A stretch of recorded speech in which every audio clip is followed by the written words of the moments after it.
ल्याएको कुरा सुन्दै त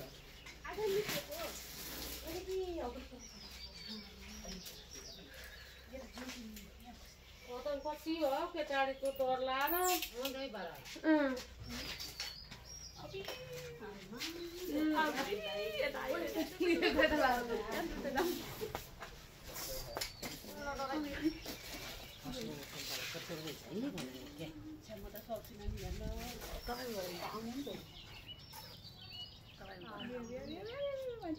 जाऊ जाऊ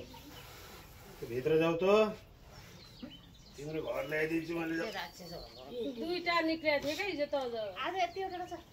के अरे अब अर्को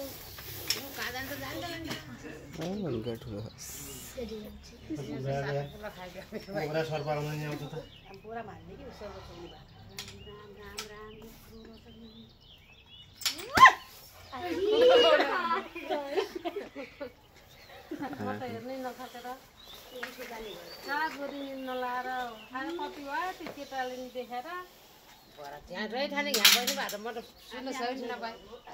दिनदिनै एउटा देखिने अस्ति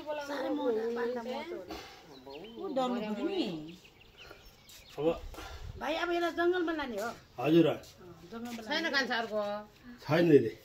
अघि नै जाँदा दुईटा थियो अरे क्या त्यो त हिजोको हो के हो ए हिजोकै बाबु सर्प बेसिनको ठुलो यस्तो सर्प देखियो भने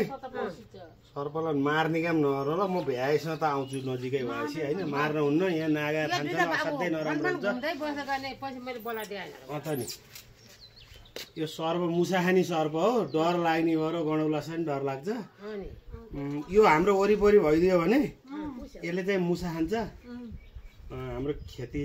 अब किसानीको साथी भनेर नि चिनिन्छ क्या यसलाई चाहिँ खबर अर्नु ल म सकेर भएसँग त आइ नै हाल्छु नि है त ल ठुलो बेसिनको ठुलो छिप्पिएको सर्प